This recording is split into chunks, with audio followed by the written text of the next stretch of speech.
All right, welcome back to a brand new video of the Target Individual Program, Target Experience. So these clowns, the clowns and clowns and clowns, you know, again, people in positions of authority using technology to manipulate people to engage in cognitive warfare, neurocognitive warfare. I'm on the bus and there's this, tall woman there, cute. And she kept looking back at me. I'm like, okay, here we go again. All right, I'm not interested. All right, again, I look at the reality of things. I'm not into that delusional mindset. Okay, again, when you look at Negro women today, how delusional they are in terms of, what they want and who they want in terms of relationship-wise. It's a delusional mindset that's being created. And again, it's cognitive warfare. So she kept looking over at me. I'm like, what is she looking at? I'm like, listen, I'm good. I told you guys I'm good. All right? Your tricks and manipulative tactics don't work on me anymore. All right? Again,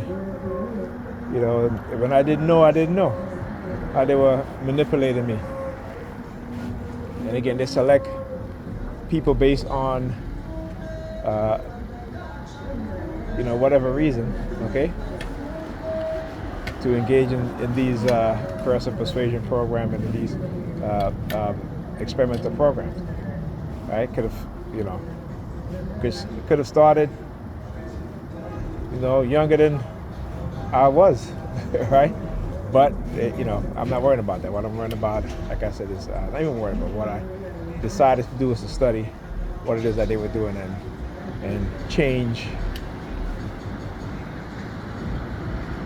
my way of thinking so that to get out of that delusional mindset, right? Come into the reality, right? And come into consciousness, right? I mean, I had a lot of help. A lot of, black scholars, white scholars, white historians, black historians, right? Who was not afraid to speak the truth.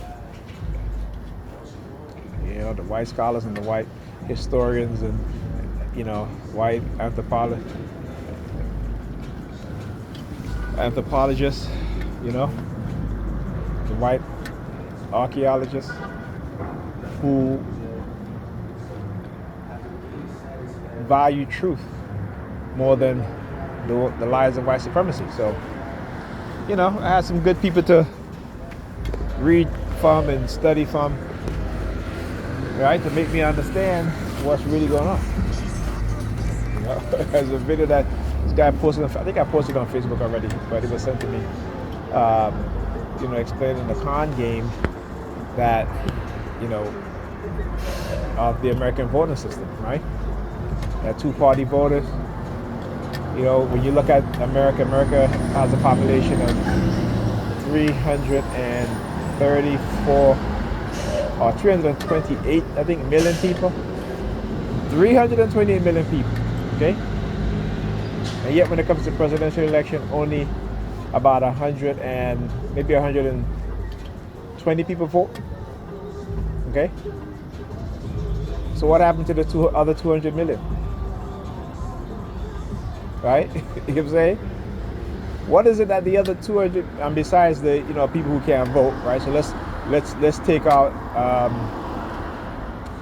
maybe 20 million or so, right? 30 million. That's still another 170. That's 170 million. What is it that the 170 million know that we don't know, that the rest of us don't know, right? Then voters don't know, right? Again, when you start to look at things and you start to dig deep into things, you understand that this is a sham. It is a sham, okay? Because there will never be any substantial change because those who actually rule are the wealthy. Okay? They are the wealthy. America is what do they call it? An autocracy.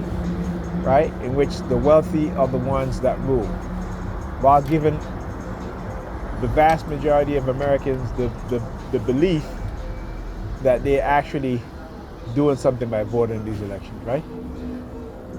Because it doesn't matter which political party wins, whether Democrat or Republican, right? Those at the top, the 1%, the wealthy, they give contributions to both candidates, okay? Because they have money to spend like that. And they can donate tens of millions of dollars to both candidates. So they're always going to be a win-win. You know, go look at the movie Doom, the new one. Look at the first one, and also pay special attention to the second one. And where you see you have a ruling small circle of people, right, who are controlling the masses. And they control all the outcomes, right? They control all the outcomes because they move in the shadows that most people, the vast majority of people, cannot see. And it's when you reach that enlightened stage, when you raise that consciousness, when you reach that Christ consciousness, you begin to see things for what it is and see these people for who they are. Right? All right? When you open up that mind's eye. Yeah, Cyrus. Yeah. When you open up that mind's eye, you really get to see the things that they're doing. And they will always surveil communities of color, particularly black communities, okay? Because they understand that that revolutionaries are born amongst the oppressed. Right? Your revolutionary leader don't come from the top. Not to say that they can't. Right? But revolutions and revolutionary leaders, revolutionary minded people come from amongst the oppressed. And what they have done, particularly using Hollywood, is to try to make it seem as if the revolution will come from someone that's wealthy. So when you look at Doom, I forgot his name, but the young prince, you know,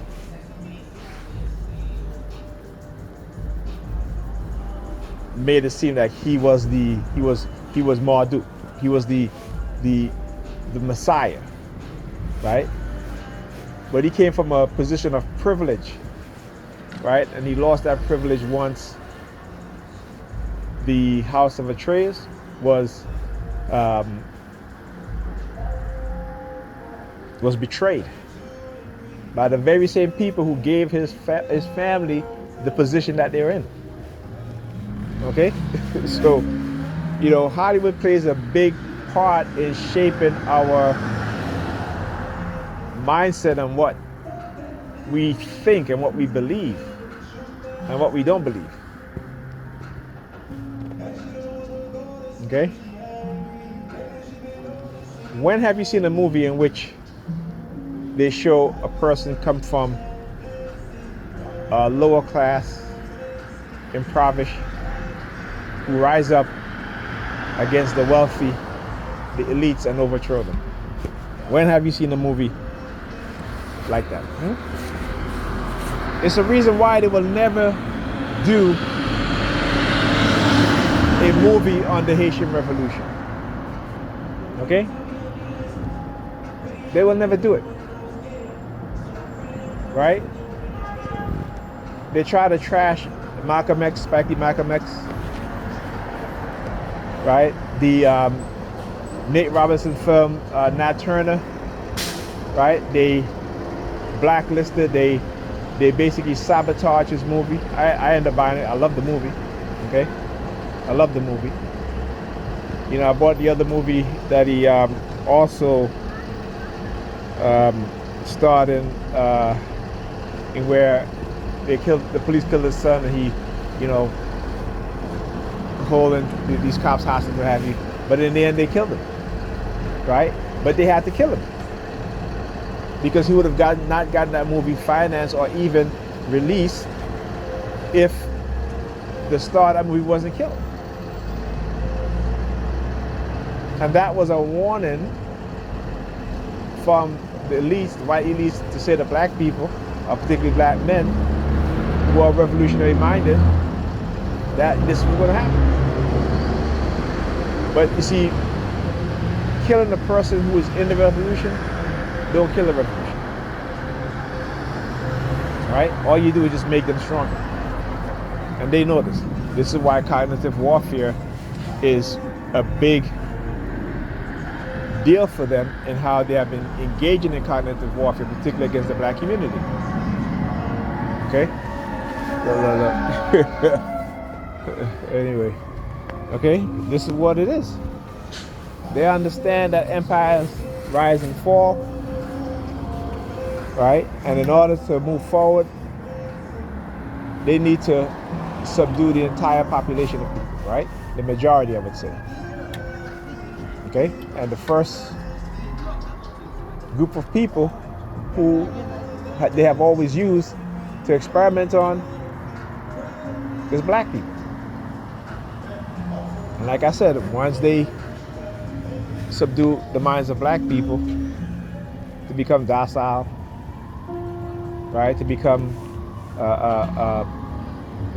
what's the word the Russians use? Content in their oppression, right? Passive in their rights being taken away. Who do you think is next? Right? Gonna be the Hispanics, gonna be the Asians.